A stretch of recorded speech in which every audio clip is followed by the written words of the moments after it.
Hello students, I am Bhabhi Srivastava. Welcome to my channel B calculus.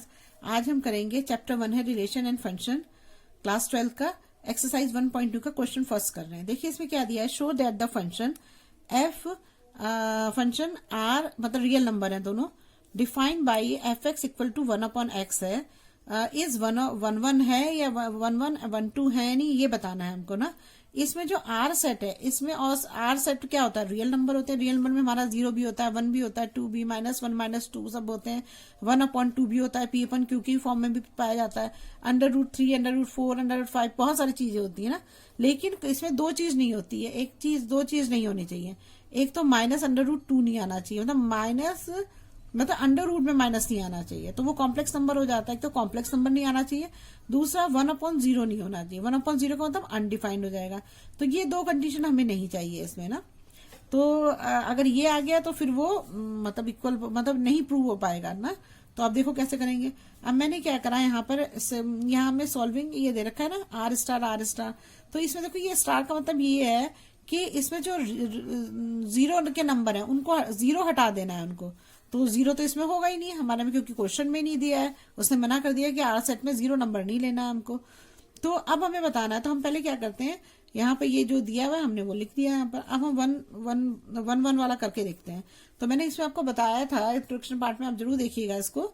मैंने इसे आपको समझाया हुआ था कि let us assume that x1 x2 को एज्यूम कर लेते हैं ना, और फिर क्या करते हैं, such that fx1 equal to fx2 लिख देते हैं, क्योंकि x की जगह x1 आ गया और y की जगह x2 आ गया। दो हमने आर्बिट्री एलिमेंट लिए ना, तो दोनों हमने x1 x2 लिख दिए।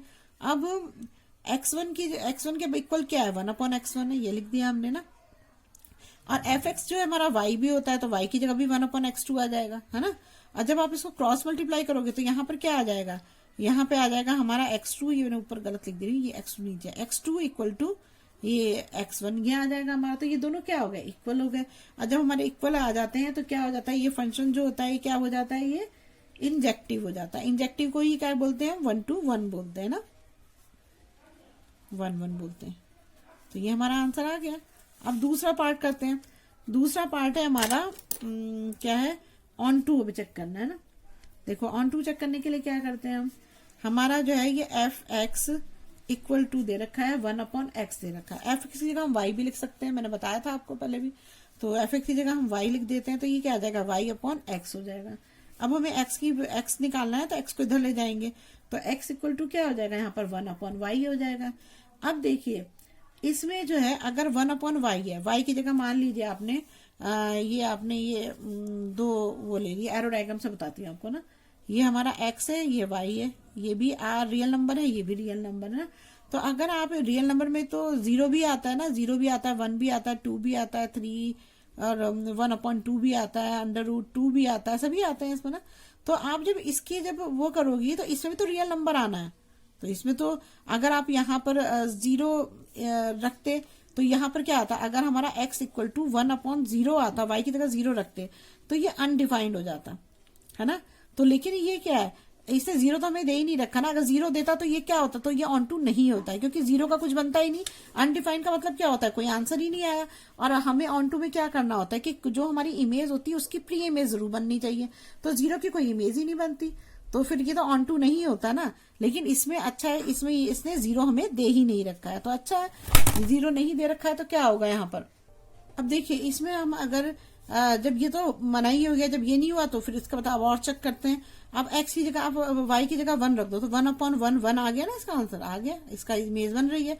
अगर x इक्वल टू आप लिखते हो 1/2 है, 1/2 लेते हो, तो क्या आ जाएगा यहाँ पर, ये पलट जाएगा। तो यहाँ पर क्या आ जाएगा, 1/2 है, तो ये आ जाएगा हमारा 2/1 आ जाएगा। तो क्या इसकी भी इमेज बनी हुई है, 2 है ना। तो हमारे पास क्या है, सबकी इमेज बनी हुई है। जब अगर हमारी कोई ऐसा क्वेश्चन नहीं है जिसकी हमें इमेज ना बने, अगर ये √2 रखोगे तो 1/√2 आ जाएगा इसका आंसर। तो हमें x की वैल्यू सब दे रहा है ना, कोई प्रॉब्लम नहीं हो रही है। और रियल नंबर में ही चाहिए थी, तो रियल नंबर तो ये भी सारे रियल नंबर है। अगर यहाँ पर इसका आंसर 1/2 या 1√2 या कुछ भी आता है जो हम y की वैल्यू में रखते हैं, तो वो हमारा रियल नंबर आ रहा है। तो इसका मतलब क्या, ये ऑन टू है। तो हम यहाँ पर ये चीज लिख सकते हैं, ये चीज तो आपको शो करनी पड़ेगी इसमें, since y not equal to x नहीं, not Y not equal to 0, 0 के इक्वल नहीं दिया हुआ है ना, तो सो एक्स इज पॉसिबल। तो क्या होगा हमारा y जो है वो बिलोंग टू r है, तो ये क्या है -0 को हमें ऐड नहीं करना है ना। और फिर दूसरा क्या है, तो इसलिए x जो है बिलोंग कर रहा है r से, है ना, क्योंकि ये 0 बिलोंग कर ही नहीं रहा है ना इससे, तो ये इसका तो इसमें कंसीडर करेंगे ही नहीं। तो हम यहाँ लिख सकते हैं कि अगर हमारा, देखिए तो आप इसमें लिख सकते हो आप कि यहाँ पर जो हमारा सेट ए है ना, उसके जो है सेट बी के जो सारे जो भी इमेज है, मतलब ऑन टू में यही जरूरी होते हैं ना कि इसकी जो ये इमेज दे रखी है इसकी प्री इमेज होनी चाहिए, तो सबकी प्री इमेज बन रही है, तो इसका मतलब क्या है, ये ऑन टू है। तो यहाँ पे हम लिख सकते हैं, तो ये क्या होगा, हम यहाँ पे लिख सकते हैं कि ये है हमारा hence F is onto, ये ऑन टू है ना। तो एक तो तरीका आपका ये है करने का ना, और दूसरा एक और तरीका आपको बताती हूँ, वो भी इजी तरीका है।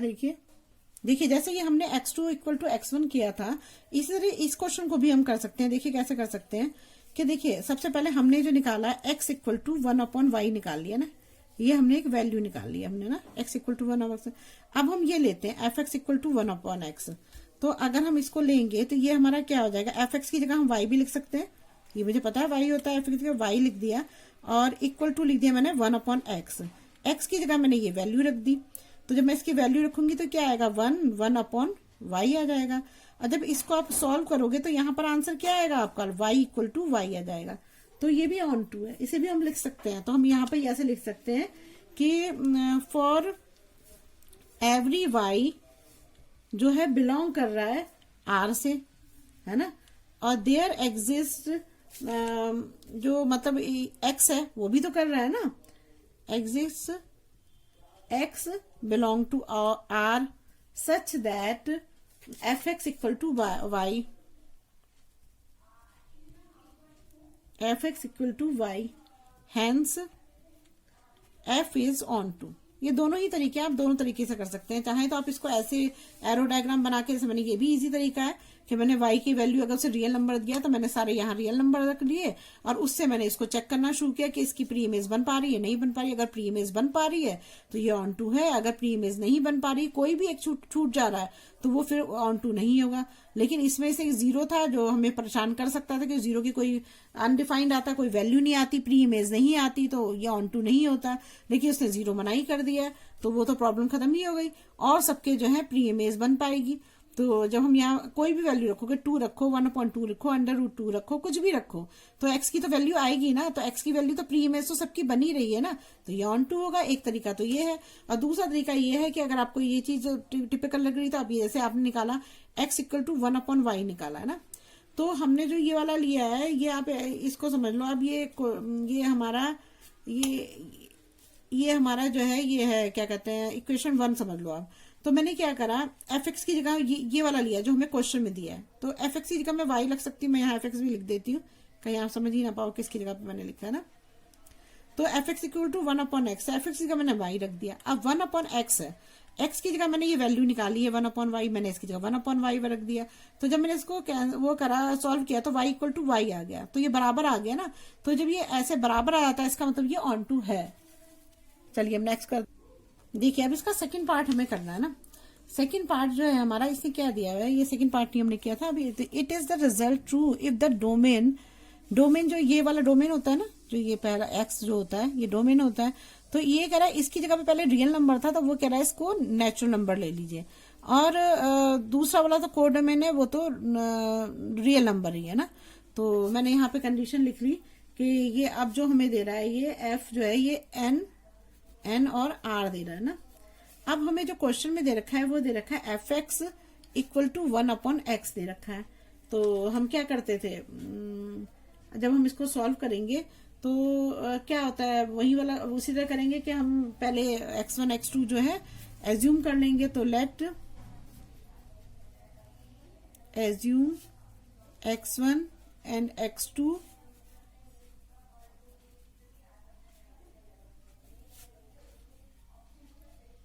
एलिमेंट है ना, तो सच दैट क्या होगा, x1 इक्वल टू x2 हो जाएगा, है ना। x1 इक्वल टू x2 हो जाएगा। x1 जो x की जगह 1/x है तो यहाँ भी 1/x लिख सकते हैं, और ये y की भी वैल्यू वही दे रखी है, क्योंकि f(x) की जगह हम y भी लिखते हैं, तो यहाँ 1/x आ जाएगा ना। ये हो गया हमारा। अब ये x1 हो गया, ये x2 हो गया। जब आप इसको क्रॉस मल्टीप्लाई करोगे आप, तो क्या होगा यहाँ पर, x2 इक्वल टू x1 हो जाएगा। तो x1 इक्वल टू x1, बात एक ही है, सेम ही है। तो इससे क्या होगा, जब हमारा ये इक्वल आ जाता है, ये अगर हम इसको ऐसे लिख सकते हैं, hence if f(x1) equal to f(x2), तो क्या होता है, x1 इक्वल टू x2 होता है। तो f क्या होता है, f इज, यहां लिख देती हूँ नीचे, f इज 1 होगा ना, 1 हो गया। ठीक है, अब दूसरा करते हैं ऑन टू का। ये हमने किया था, यहां मैं लिख दूं,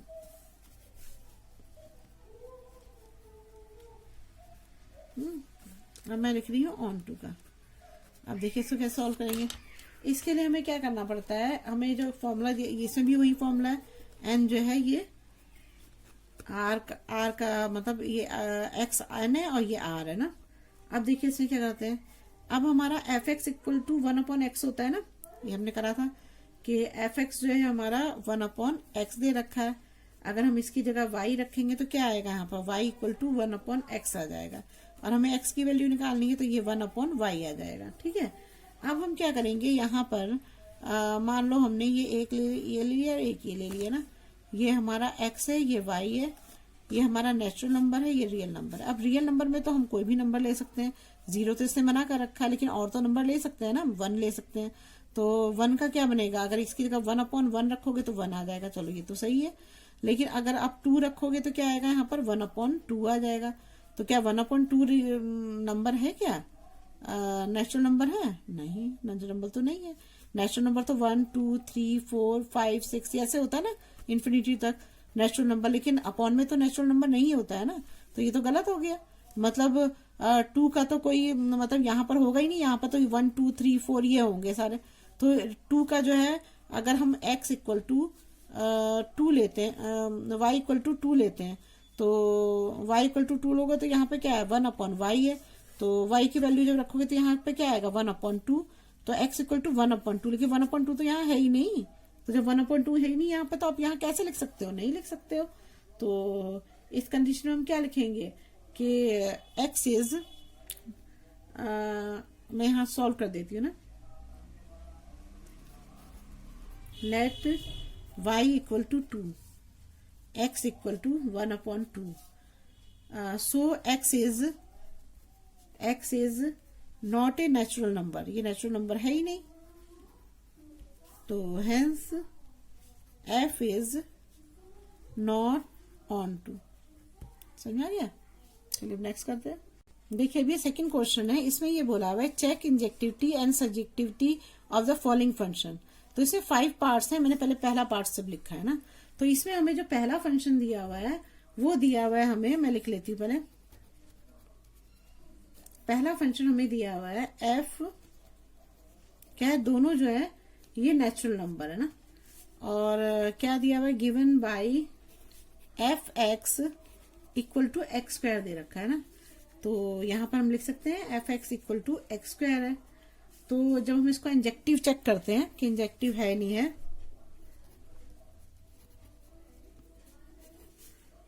इंजेक्टिव लिख दो या 1 to 1 लिख दो, यहाँ इंजेक्टिव लिखा है तो इंजेक्टिव लिख दो, दोनों बात एक ही है ना, 1 1। इसको चेक करते हैं तो अब क्या हो जाएगा मेरा, फिर वही करेंगे कि x1 x2 जो है मैं ले लेती हूँ कोई भी नंबर, तो लिख लेंगे यहाँ पर let x1 and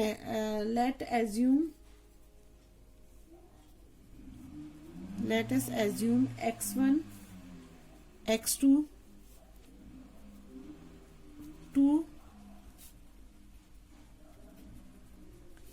arbitrary element, ये होगा। तो सच दैट क्या होगा, मैंने यहाँ ये x1 इक्वल टू x2 हो जाएगा ना।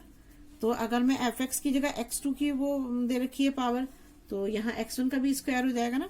तो हम इसको, आप समझ रहे हो, वैसे f(x) इक्वल टू x² है, तो x की वैल्यू क्या है, x2 है, तो मैंने इसकी जगह पर x2 लिख दिया। ठीक है, अब x2 लिख दिया तो लेकिन ये x1 है, यहाँ मैं x1 लिख के x2 का स्क्वायर कर देती हूँ ना। अब fx जो है y भी होता है, तो y की वैल्यू तो ये हुई ना, तो y की वैल्यू भी तो x स्क्वायर के बराबर ही है, तो इसकी भी वैल्यू जो हो जाएगी x2 की, ये भी स्क्वायर के बराबर हो जाएगी। अब क्या होगा, जब हम इसको सॉल्व करेंगे तो ये x2 से x2 तो कट जाएगा। x जब स्क्वायर हटता है तो जब कोई भी, क्योंकि ये नेचुरल नंबर दे रखे हैं ना, नेचुरल नंबर देखे हैं, तो इसमें क्या बनेगा, x1 इक्वल टू x2 हो जाएगा। जब आप इसे सॉल्व करोगे तो ये स्क्वायर से स्क्वायर कट जाएगा, यहाँ x1 इक्वल टू x2 हो जाएगा, तो ये तो सही आ रहा है। तो लेकिन देखिए इस चीज में मैं आपको एक चीज समझाऊंगा, आपको सबसे मेन चीज आपको समझनी है, ये यहाँ पर ये नेचुरल नंबर था, तो नेचुरल नंबर तो प्लस में आ गया, लेकिन मान लो हमें दिया होता रियल नंबर, है ना, अगर रियल नंबर दिया होता, तो अगर रियल नंबर में ये होता है x1 का स्क्वायर और x2 का स्क्वायर होता है ना, x2 का स्क्वायर होता, तो जब इसके स्क्वायर कैंसिल करते तो फिर रियल नंबर तो प्लस माइनस में भी तो होता है ना, तो हमारा क्या होता है, x1 equal two plus minus x2 आता, तब ये ऑन टू नहीं होता, तब ये गलत हो जाता, क्योंकि यहाँ पर नेचुरल नंबर प्लस माइनस में होते ही नहीं है, इसलिए ये पॉजिटिव आया, इसलिए ये इंजेक्टिव है। लेकिन अगर अगर इस नेचुरल नंबर की जगह रियल नंबर दिया होता, तो रियल नंबर तो प्लस माइनस भी होते हैं, तो यहाँ पर प्लस माइनस x2 आता। आपने करे क्वेश्चन कि जब इस टाइप का स्क्वायर होते हैं, तो जब वेरिएबल होते हैं तो क्या होता है, प्लस माइनस दोनों आते हैं, ऐसे तो होता है ना। और अगर मान लो हमारा इंटीजर होता, तो इंटीजर की कंडीशन में भी ये होता, तब भी हमारा x1 equal two plus minus x2 ही आता, क्योंकि इंटीजर में भी प्लस माइनस होते हैं, तो ये दोनों ही कंडीशन में ये इंजेक्टिव नहीं होता। लेकिन यहां पर हमें नेचुरल नंबर दिया, इसलिए ये इंजेक्टिव है, तो हम लिख सकते हैं हेंस इट इज इंजेक्टिव 1-1, है ना, कुछ भी जो भी आपको मन करे। अब दूसरा मैं चेक करती हूं, अब मुझे सब्जेक्टिव भी चेक करना है ना, subjective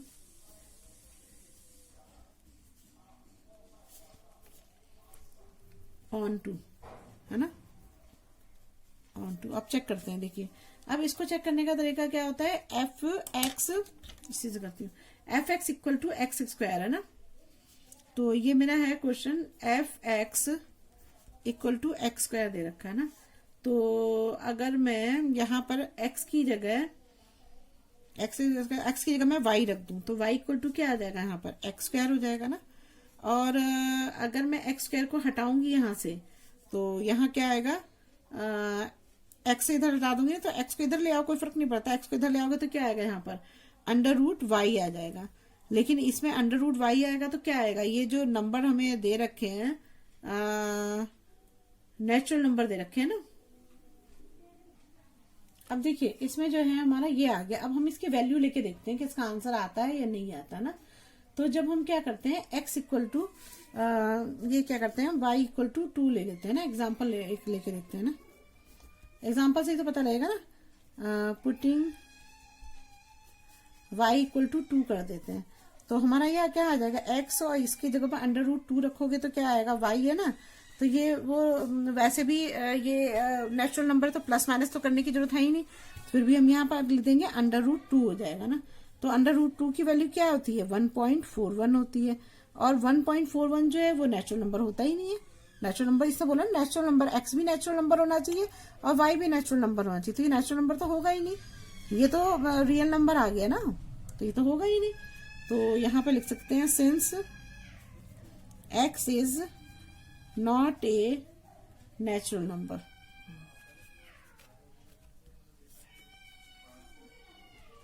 given function f is not onto या surjective। देखो ना, वैसे भी हम जब अगर मान लो, अब हम ऐसे भी ले लें, चलो मान लो ये लिया हमने, ये ले लिया, ठीक है ना। अब हम यहाँ पर कोई भी नेचुरल नंबर है, दोनों नेचुरल नंबर है, तो मान लो आपने 1 ले लिया या 2 ले लिया या 3 ले लिया, फिर कोई भी नंबर ले लिया आपने, नेचुरल नंबर तो यही होते हैं। तो जब आप इनको वहां पे इसको इधर बनाओ, यहाँ y की जगह रखोगे तो क्या आ जाएगा, यहाँ पर y का अंडर रूट 1 आ जाएगा ना, 2 का क्या हो जाएगा, 1 का तो चलो 1 ही हो जाएगा, अंडर रूट का 1 ही होता है, ये तो 1 आ जाएगा। लेकिन यहाँ तो अंडर रूट 2 आ जाएगा, यहाँ तो अंडर रूट 3 आ जाएगा, ये अंडर रूट 4 आ जाएगा, ये तो सबकी वैल्यू 1.41 आ जाएगी। तो ये तो होता ही नहीं ना। तो ये तो नेचुरल नंबर में पाए नहीं जाते। नेचुरल नंबर में क्या ये सब चीजें होती हैं? नहीं होती हैं। इसमें तो अगर होगा तो 1 होगा, 2 होगा, 3 हो गया, 4 होगा, 5 होगा, ये होगा नेचुरल नंबर में। ये तो होगा ही नहीं। तो फिर क्या होगा?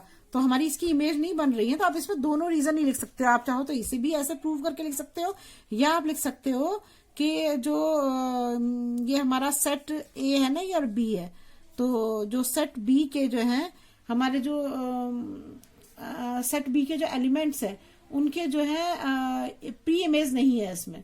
तो हम ये लिख सकते हैं यहाँ पर, ये भी लिख सकते हैं। आप चाहो तो ये भी लिख सकते हो।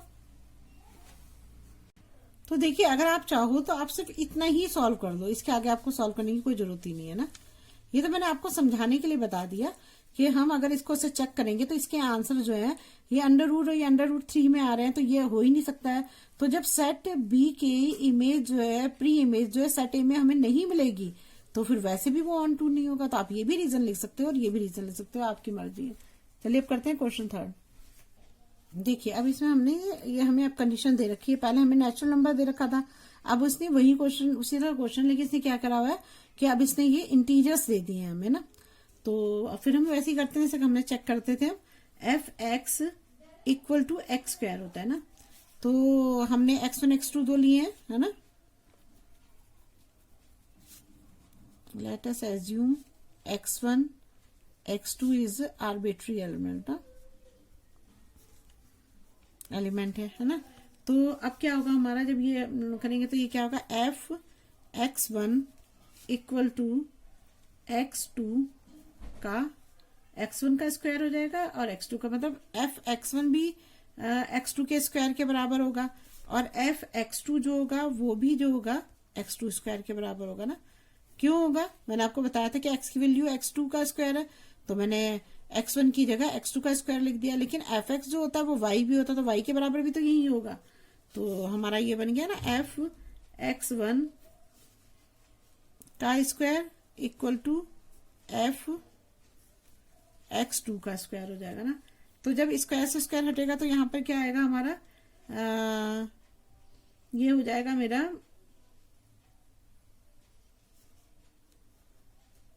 पहले मुझे x1 लिखना चाहिए था ना, x1 x2 बराबर है, तब यहाँ लिखेंगे। ये x1 हट जाएगा तो यहाँ आ जाएगा, जब x1 हटाएंगे तो x1 का स्क्वायर हो जाएगा, और यहाँ हो जाएगा x2 का स्क्वायर हो जाएगा। ये होगा, ये सही मेथड है ना। तो अब क्या होगा, देखिए जब हम इसको वो करेंगे तो इसमें तो इसका अंडर रूट हो जाएगा ना।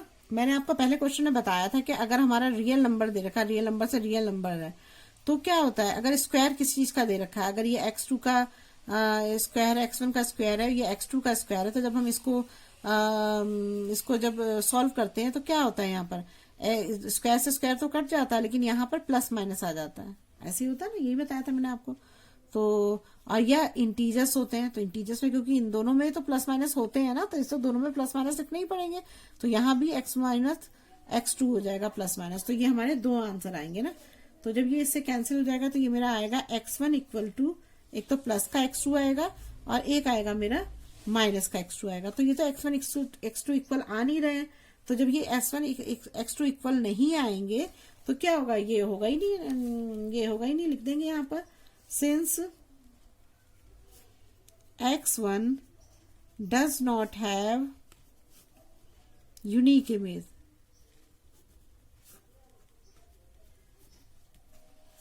it is not 1 not injective। आपको समझ में आया? चलिए मैं एक एग्जांपल से समझा देती हूँ आपको। ऐसा होता है, देखिए मैं इसको इससे समझाती हूँ। ये देखिए मैंने एक एरो डायग्राम बनाया, आपको 1 to 1 तो पता है। 1 जो होता है वो क्या होता है, 1 का मतलब ये होता है कि मान लीजिए कि कोई भी ये दो है, मान लो ये ए है ये बी है, तो यहाँ 1 2 3 है, यहाँ ए बी सी है, तो इसका भी बनेगा, इसका भी बनेगा, इसका भी बनेगा। मतलब हर एलिमेंट का एक इमेज होगी ना, हर एलिमेंट की इमेज है इसमें ना। तो और तो ये होता है 1 होता है ना। तो अब मान लीजिए आपने अगर एक पहले आपने लिया यहाँ पर 1 ले लिया ना, तो अगर आप यहाँ पर 1 लेते हैं अब देखिए अगर एफ में हमने -1 लिया ना, क्योंकि इंटीजर दे रखा है तो -1 ले सकते हैं, तो -1 लिया हमने ना, तो अगर हमने एक्स की जगह -1 लिया तो ये -1 का स्क्वायर हो जाएगा, है ना। तो इक्वल टू क्या आएगा, माइनस से माइनस कट जाएगा, यहाँ पर 1 आंसर आ जाएगा ना। और अगर हमने यहाँ पर F1 लिया तो इसका आंसर क्या आएगा, इसका आंसर भी अगर हम इसका स्क्वायर करेंगे तो क्या आएगा, 1 का स्क्वायर आएगा, तो ये भी 1 आ जाएगा ना। लेकिन यहाँ पर क्या है, यहाँ पर F जो है ये तो -1 है, एक कंडीशन ये दे रखी है ना, F -1 है और एक की कंडीशन है 1, तो जब ये -1 दे रखा है तो -1 का क्या होगा, बट लेकिन -1 तो 1 के बराबर नहीं है ना, कहाँ है बराबर, तो इसलिए लिख देंगे यहाँ पर हेंस इट इज नॉट 1 देखिए इसको ऐसे समझिए, मान लीजिए हमने 1 लिया ना, हमने 1 ले लिया, हम ये हमारा जो है ये a है और ये इंटीजर है, ये b है, ये भी इंटीजर है, तो हमने 1 लिया। दूसरा हम इंटीजर में -1 भी ले सकते हैं, 2 भी ले सकते हैं, -2 भी ले सकते हैं, 3 भी ले सकते हैं, -3 भी ले सकते हैं। तो अगर आप 1 को सॉल्व करोगे तो 1 का स्क्वायर क्या होगा, यहाँ पर x की गई तो रखोगे, यहाँ पर 1 का स्क्वायर रख दो मान लो, तो अब क्या होगा, अगर हम x का स्क्वायर करेंगे तो क्या हो जाएगा, हमारा 1 आ जाएगा ना। जैसे मान लो ये है हमारा f है और f(x) है इक्वल टू, या f(x) इक्वल टू x का स्क्वायर है ना। अब मैंने x की जगह 1 रख दिया यहाँ पर, तो ये 1 का स्क्वायर आएगा, है ना, 1 का स्क्वायर मतलब 1 आएगा, तो ये 1 आंसर आ गया। अब -1 का करो, तो अब जब -1 का स्क्वायर करोगे तो तब भी तो 1 ही आएगा, माइनस से माइनस कट जाएगा, तो ये इसका भी बन रहा है, ये इसके भी बन रहा है, तो ये ऑन टू हुआ का, ऑन टू में तो हर का बनना चाहिए, मैंने बताया था ना, इसका अलग बन, एक का अलग बनेगा, 2 का अलग, 3 का अलग बनेगा, लेकिन अगर 2 के एक बन रहे हैं तो ये तो मैनी वाला हो गया ना, तो मैनी वाला ऑप्शन हो गया, वो ये 1 वाला कहाँ हो गया, ये मैनी 1 वाला हो गया, तो ये तो 1 to 1 है ही नहीं, नहीं है ना, समझ गए आप मेरी बात। अब जैसे 2 है, 2 का स्क्वायर करोगे तो आप क्या आएगा, 2 का स्क्वायर करोगे तो यहाँ आ जाएगा 4 आ जाएगा, और -2 का स्क्वायर करोगे तो भी 4 ही आएगा, तो इन दोनों का आंसर जो है क्या है, ये 4 ही तो आ रहा है ना, तो ये तो 1 to 1 बन ही नहीं रहा है, ये तो मैनी 1 बन रहा है, तो ये तो 1 to 1 इंजेक्टिव हो ही नहीं सकता है ये, है ना। अब ऑन टू का निकाल के देखते हैं। अब देखिए इसमें क्या दे रखा है हमें, f(x) इक्वल टू क्या दे रखा है हमको, x स्क्वायर दे रखा है ना, तो अगर f(x) की हम y लिखेंगे तो y equal to x square हो जाएगा, और अगर हम x की निकालना चाहते हैं तो x √y आ जाएगा ना। अब यही कंडीशन, वहां वाली कंडीशन यहाँ भी हो गई कि अगर हम यहाँ पर 2 रखते हैं, अगर y की जगह पे 2 रखते हैं तो क्या हो जाएगा, ये √2 हो जाएगा ना। अगर तो फिर क्या होगा, तो फिर तो ये हमारी वैल्यू बनी ही पाएगी, √2 हो जाएगी, और ये प्लस माइनस होगा क्योंकि ये वो है इंटीजर है, तो क्या होगा इससे, जैसे मान लो मैंने आपको बताती हूँ पहले, y इक्वल टू मैंने 2 लिया है ना, क्योंकि वो है ना इंटीजर है, तो आप 2 भी ले सकते हो, -2 भी ले सकते हो, ये आपकी मर्जी है। तो जब x इक्वल टू इसे y की जगह पे 2 रखोगे तो ये आ जाएगा हमारा √2 आ जाएगा ना, √2 आ जाएगा, और √2 जो होता है वो क्या होता है, प्लस माइनस दोनों में होगा ना, तो जब ये प्लस माइनस दोनों में होगा तो इसमें क्या होगा, तो ये आंसर तो आ ही नहीं पाएगा, ये हो ही नहीं पाएगा इससे, ऐसा ना देखो, तो हम इसमें ऐसे लिख सकते हैं, क्योंकि मैंने कहा था कि कॉम्प्लेक्स नंबर जो होते हैं वो जो होते हैं उनकी कोई इमेज इस साइड में नहीं बनेगी, है ना, क्योंकि बस कॉम्प्लेक्स नंबर नहीं होना चाहिए और 1/0 मतलब डिनोमिनेटर में 0 नहीं होना चाहिए, तो इसमें √2 आ गया, √ प्लस माइनस हो गया, तो ये आंसर होगा ही नहीं। तो यहाँ पर क्या लिखेंगे, हम यहाँ लिखेंगे y इक्वल टू -2, तो बिलोंग कर रहा है, लेकिन जब हम x इसमें जब वैल्यू रख रहे हैं, x की वैल्यू जब आ रही है तो उसकी -2 आ जा रही है, तो -2 आने के कारण क्या होगा, ये इससे बिलोंग करेगा ही नहीं, तो यहाँ पे हम लिख देंगे fn इज नॉट सर्जेक्टिव, और यहाँ पे आप ये भी लिख सकते हो y equal to -2 in set B does not pre image in set B, set A, set image की कोई प्री इमेज नहीं है ना, तो जब मैंने आपको बताया ना कि जब मैंने यहाँ पर ये एक ए ले लिया, एक बी ले लिया, दोनों में इंटीजर है, तो जब मैंने यहाँ पर 2 लिया, तो मैं तो यहाँ कुछ भी ले सकती हूँ, इंटीजर ही तो लेना है ना, कोई भी इंटीजर ले सकते हैं। मैंने 2 ले लिया, जब मैंने 2 लिया, यहाँ पे 2 रखा, तो यहाँ पर क्या आ रहा है, यहाँ पर तो इंटीजर तो क्या आ सकता है, 2 आ सकता है, -2 आ सकता है, लेकिन √2 तो नहीं आ सकता, -√2 तो कॉम्प्लेक्स नंबर वो आ ही नहीं सकता है। तो जब -√2 होगा ही नहीं, तो इसकी इमेज तो नहीं है ना, इमेज की प्री इमेज नहीं है, और जब प्री इमेज नहीं होती है तो वो ऑन टू नहीं होता है, तो नहीं है इसमें। देखिए अब ये है थर्ड क्वेश्चन, सेकंड का थर्ड है, इससे भी सेम वही कंडीशन है जो हमारी इंटीजर में थी, बिल्कुल सेम वही आंसर आएगा इसमें भी। तो इसे भी हम कर लेते हैं, चलिए इसको सॉल्व तो करना ही पड़ेगा, सॉल्व कर लेते हैं इसको। इसमें हमें क्या दे रखा है, ये fx इक्वल टू x² दे रखा है ना, तो हम चेकिंग करते हैं इसकी, चेकिंग 1 इंजेक्टिव ना, तो बस ऐसे कर लो, पहले एज्यूम करो,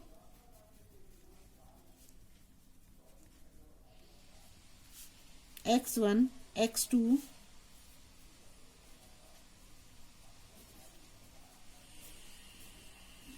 such that,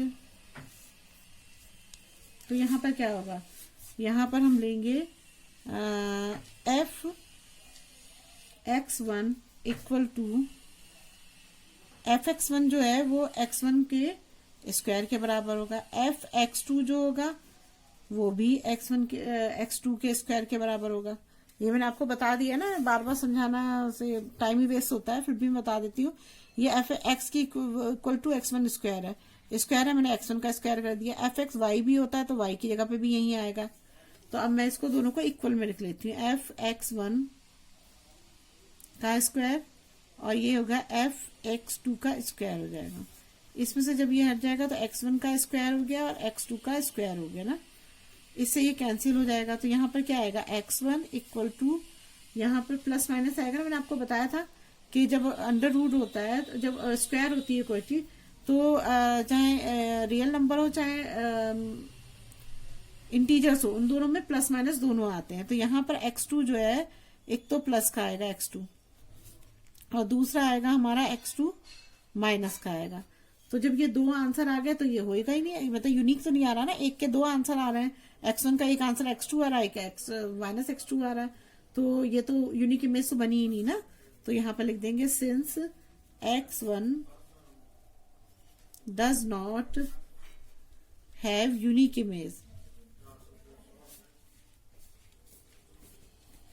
it is not one not injective. ये हो गया। अब नेक्स्ट करते हैं, अब नेक्स्ट पार्ट है इसका एग्जांपल भी वही एग्जांपल होगा जो मैंने आपको पहले समझाया था। अब आप ले लीजिए एग्जांपल y इक्वल टू ले लीजिए आप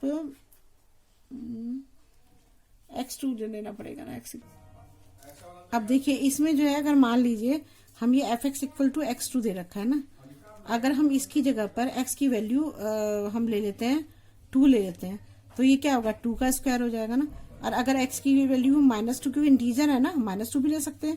अगर हम -2 का लेते हैं, स्क्वायर करते हैं, तो क्या आएगा यहाँ पर, तो भी 2 ही आंसर आ रहा है और इसका भी आंसर 2 ही आ रहा है। तो क्या है, मतलब अगर हम यहाँ पर कोई भी ये हमने ये एरो डायग्राम बनाया, तो अगर हमने यहाँ पर 2 लिया x की वैल्यू और फिर -2 ली, लेकिन जो दोनों का आंसर है वो तो 2 ही आ रहा है ना, मतलब इसका भी 2 ही आ रहा है और इसका भी -2 का भी 2 ही आ रहा है। तो ये क्या है, ये तो एक का एक उसका बन ही रहा है। तो ये क्या है, तो 1 तो है ही नहीं, ये तो मैनी बन गया ना, तो 1 तो होगा ही नहीं। तो यहाँ पे हम लिख देंगे, बस ये मैंने एग्जाम्पल से आपको समझा दिया कि आपको समझ में आ जाए ना। अब मैं लेती हूँ ऑन टू, इससे भी सेम वही रीजन है जो पिछले वाले में था, सेम है बिल्कुल ना। क्या होगा कि वही होगा, F x equal to x square होगा, तो y इक्वल टू क्या हो जाएगा, एक्स स्क्वायर हो जाएगा। तो x इक्वल टू क्या हो जाएगा, √y आ जाएगा। अब हम कोई भी एग्जाम्पल लेते हैं, एग्जाम्पल 1 लेंगे तो 1 में तो खैर √ नहीं आएगा, लेकिन अगर मान लीजिए ये हमारा है, मैं इसीलिए आपको इससे समझाती हूँ जिससे कि आपको इससे समझ में आए क्या है ये ना। ये भी z है, ये भी z है, इसे एक्स भी लिख सकते हो, वाई भी लिख सकते हो, मैंने ये भी लिख दिया है। तो अगर हम यहाँ पर ए जो है अगर हम 1 लेते हैं ना, तो इसका क्या आ जाएगा, अंडर रूट 1 का 1 ही होता है, चलो कोई बात नहीं है। यहाँ पर 2 लिया हमने, तो 2 लेंगे तो y की जगह 2 रखोगे तो क्या आएगा, यहाँ अंडर रूट 2 आ जाएगा ना, अंडर रूट 2 आ जाएगा। लेकिन क्या अंडर रूट 2 आ जाएगा, चलो ये तो सही है। लेकिन अगर हम यहाँ पर अंडर रूट 2 में कोई चीज होगी तो क्या होगा, वो -√2 भी तो आएगी, है ना। अगर प्लस है तो -√2 भी आएगी। तो उसमें क्या होगा, उस कंडीशन में जो होगा, जब अंडर रूट 2 होती है तो ये प्लस भी होता है माइनस भी होता है। तो जो -√2 होता है ये क्या होता है, ये तो कॉम्प्लेक्स नंबर होता है ना, और कॉम्प्लेक्स नंबर तो हमें लेना ही नहीं था, तो फिर इसकी तो प्री इमेज बन ही नहीं पाएगी ना, इसमें तो होगा ही नहीं, कॉम्प्लेक्स नंबर थोड़ी ना है, इसमें तो इंटीजर है। तो इसमें तो 1 2 3 होगा, -1 होगा, -2 होगा, -3 होगा, लेकिन ये थोड़ा ना कॉम्प्लेक्स नंबर होगा। तो जब इसकी प्री इमेज बनेगी नहीं तो क्या होगा, वो भी ऑन टू नहीं होगा। हमें इमेज की प्री इमेज बननी जरूरी है, नहीं बनेगी तो वो ऑन टू नहीं होगा, ये चीज आप ध्यान रखना। तो मैं फिर भी लिख देती हूँ y मैंने 2 लिया, तो 2 की बजाय 3 ले लेती हूँ, चलो 3 ले लेती हूँ। तो y क्या आ जाएगा यहाँ पर, प्लस माइनस अंडर रूट 3 आ जाएगा। और अंडर रूट 3 जो है हमारा, ये जो है -2 तो जो है ये इंटीजर से बिलोंग कर रहा है। लेकिन अगर हम x को देखें, x की वैल्यू जो है हमारी -3 आ जा रही है, -3 तो कर रहा है, तो क्या होगा, ये इससे बिलोंग नहीं कर रहा है ना, तो इट इज नॉट सर्जेक्टिव। और या इसे आप ये लिख सकते हैं कि जो बी एलिमेंट का प्री इमेज ए में, सेट ए में नहीं है, इसलिए ये ऑन टू नहीं है। दोनों ही रीजन आप लिख सकते हैं, जो भी आपको पसंद आए। देखिए मैंने यहाँ पे ये लिख लिया, अच्छा इंजेक्टिव कम कर रहे हैं, तो f(x) = x3 है ना, तो हम वहीं पे इसमें मान लेते हैं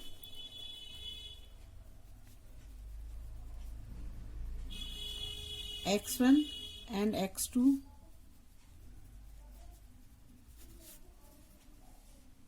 एलिमेंट्स है ना। तो अब हमारा क्या होगा, f(x1) = x1 का क्यूब हो जाएगा, f(x2) = क्या हो जाएगा, x2 का क्यूब हो जाएगा। अब जब मैं इसमें वो करती हूँ तो इसमें क्या होगा, दोनों को आगे एक दूसरे के सामने रखती हूँ, तो क्या होगा मेरा, यहाँ भी लिखना था ना f, तो यहाँ हो जाएगा मेरा f(x1) का क्यूब हो जाएगा, और ये f(x2) का क्यूब हो जाएगा। ठीक है, जब मैं इसको हटाऊंगा तो x1 का क्यूब = x2 का क्यूब हो जाएगा ना। अब देखिए इसमें क्या क्यूब है, सॉरी क्यूब है ना, क्यूब हो जाएगा। तो अब क्या होगा, क्यूब से क्यूब कट जाएगा, तो यहाँ क्या आ जाएगा, x1 = x2 आ जाएगा। क्योंकि इसमें जो है ये नेचुरल नंबर है, तो नेचुरल नंबर में क्या होगा, प्लस माइनस तो कुछ होगा ही नहीं। अगर नेचुरल नंबर नहीं होता तो हमें सोचना पड़ता। तो ये क्या होगा, यहाँ पे लिख सकते हैं, सिंस इफ f(x1) = f(x2) बराबर आ गया ना ये, तो इसलिए जो है then x1 = x2 it is 1 injective. हो गया ना। अब सब्जेक्टिव का चेक करते हैं।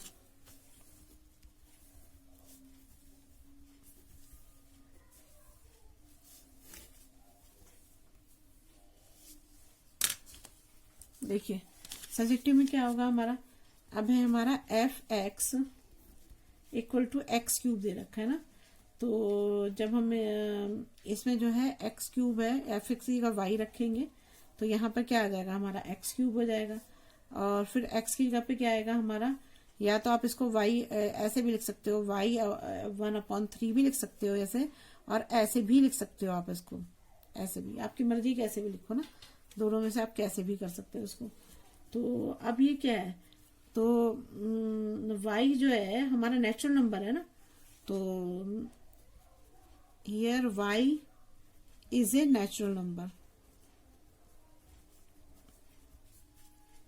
दैट इज y जो है बिलोंग करता है n से। अब हम इसे वो रख के देखते हैं कि आता है नहीं आता ना। पहले तो क्वेश्चन में तो कोई चीज रखे देखते हैं, y = 2 लिया मैंने, तो y इक्वल टू 2 लिया तो x इक्वल टू 1/3 है ना, x y और 1/3 इसका वो है। तो अगर y की पावर हम 2 लेंगे तो 2 1/3 आ जाएगा ना, 2 की पावर मतलब ये पावर में आ जाएगा ना, 3 की पावर 1/3 की पावर में। तो x जो है ये तो नेचुरल नंबर है ही नहीं, नेचुरल नंबर तो ऐसा होता ही नहीं है। तो ये क्या है, नेचुरल नंबर नहीं है। ये नेचुरल नंबर नहीं है तो क्या होगा, f is not onto not surjective, not surjective ना। इसको आप ऐसे भी समझ सकते हैं, जैसे मान लीजिए हमने यहाँ पे ये लिया, ये हमारा x है, ये हमारा y है ना, तो ये भी नेचुरल नंबर है, ये भी नेचुरल नंबर है। तो अगर मान लीजिए मैं यहाँ 1 लेती हूँ, 1 का क्यूब क्या होगा, 1 होगा। 2 का क्या क्यूब क्या होगा, 8 होगा। 3 का क्यूब क्या होगा, 27 हो जाएगा। 4 का करेंगे तो क्या आएगा, 64 आ जाएगा। तो सबके बन रहे हैं ना, ये इसका है, ये इसका है, तो ये तो वैसे भी 1 to 1 बन ही गया है ना। इसका ये हो गया, इसका ये हो गया, और इसका ये नहीं, ये हुआ, ये हुआ, गड़बड़ हो गया, तो गलत लगा दिया ना। ये 1 1 ये हो जाएगा 1 1 से, और 2 8 से मिल जाएगा, 3 27 से, और 4 64 से, ये हो गया। तो ये क्या बन रहा है, 1 to 1 बन रहा है ना, 1 1। तो ये तो ये इंजेक्टिव है। लेकिन जब इस वाली कंडीशन में हम लेते हैं, ये x है, ये y है ना, तो जब हम इस वाली कंडीशन में लेते हैं तो मान लो हमने 1 लिया तो 1 तो चल जाएगा। मान लो आपने 2 लिया यहाँ पे, तो 2 लिया, तो यहाँ पर जब ये 2 होगा, y इक्वल टू 2 लेते हो आप, तो ये क्या होगा, x हो जाएगा, और 3√2 हो जाएगा ना। y की जगह तो √2 है ना, मतलब 2 की पावर मतलब क्यूब में है ना, तो ये क्यूब में हो जाएगा। तो ये तो नेचुरल नंबर होता ही नहीं ना, तो ये तो इसमें आएगा ही नहीं, तो इसकी प्री इमेज इसमें होगी ही नहीं। जब 2 की प्री इमेज इसमें होगी नहीं, तो ये ऑन टू भी नहीं होगा। मैं आपको दोनों तरफ से इसीलिए समझा रही हूँ कि आपको जो इजी लगे आप उससे समझो। अगर आपको ऐसे समझ में आ रहा है एरो डायग्राम बना के, तो आप ऐसे कर सकते हो, ऐसे लिखना चाहो तो ऐसे लिख सकते हो ना, दोनों ही चीज आनी चाहिए। चलिए अब नेक्स्ट करते हैं। देखिए अब इसमें क्या दिया हुआ है, इसने इंटीजर दोनों दिए। जैसे पहले उसमें नेचुरल नंबर थे, इसमें इंटीजर दे रखे हैं। तो पहले हम इसे जो दे रखी कंडीशन वो लिख लेते हैं। दोनों एक्स वाई दोनों इंटीजर है। क्या दे रखा है, एफ एक्स जो है वो एक्स क्यूब के बराबर है, ये दे रखा है ना।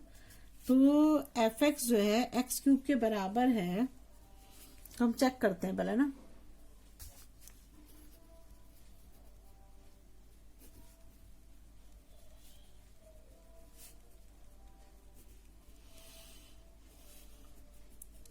Let us assume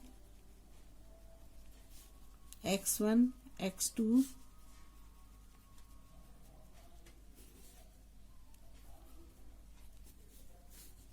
ठीक है। अब हम यहाँ क्या करेंगे, एफ x1 जो किसके बराबर होगा, x3 के बराबर होगा ना, और एफ x2 किसके बराबर होगा, वो x2 की क्यूब के बराबर होगा। ये हो गया। अब इन दोनों को हम आमने सामने लिखते हैं, तो ये आ जाएगा मेरा एफ x1 इक्वल टू आ जाएगा एफ x2, ये हो जाएगा ना। इन दोनों की वैल्यू आमने सामने लिखेंगे तो देखो क्या होता है। अब मेरा आ जाएगा यहाँ पर x1 का क्यूब आ जाएगा और x2 का क्यूब आ जाएगा। तो ये मेरा x1 है, तो यहाँ x1 का क्यूब हो गया, और ये हो गया मेरा x2 का क्यूब हो गया ना। इससे ये कट जाएगा, तो यहाँ पर क्या आ जाएगा, x1 इक्वल टू x2 आ जाएगा। ठीक है। तो ये जो है हमारा x1 x2 आ जाएगा। तो हम यहाँ लिख सकते हैं, since if F x1 equal to F x2 then x1 equal to x2, it is 1 1 injective. अब करते हैं चेक ऑन टू। अब तो मुझे लग रहा है आपको अच्छे समझ में आ रहे होंगे सारे क्वेश्चन, है ना। अब देखिए हमारा क्या है, अब मेरा है x equal to x cube दे रखा है ना। अब x इक्वल टू वाई है, let f x equal to y ले रहे हैं ना। F x equal to y होता ही है, ले क्या रहे हैं, होता ही है। तो और इसमें जो हमें लेना है, ये चीज, ये कंडीशन दी है सच दैट y जो बिलोंग करता है वो किससे करता है, जेड से, मतलब इंटीजर से करता है। ठीक है, अब मैं इसे क्या करती हूँ, x3 इक्वल टू वाई होगा, तो x इक्वल टू क्या हो जाएगा, वाई हो जाएगा, और इसका 1/3 लिख लो, ये हो गया। तो ये 1/3 क्या इंटीजर वो होता है, कोई इंटीजर होता ही नहीं 1/3, तो हम यहाँ लिख देंगे हियर y इज एन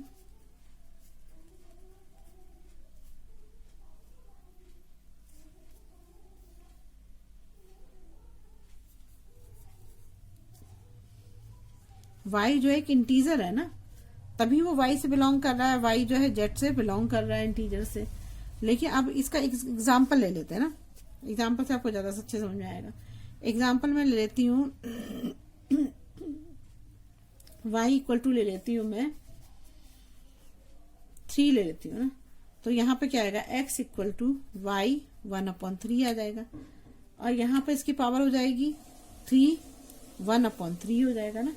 तो ये तो मेरा इंटीजर है ही नहीं, तो क्या होगा, सो x is not an integer, ये इंटीजर है ही नहीं, तो इसलिए क्या होगा, f इज नॉट इंजेक्टिव, ना तो इंजेक्टिव है और ना ये वो है नॉट ऑन टू।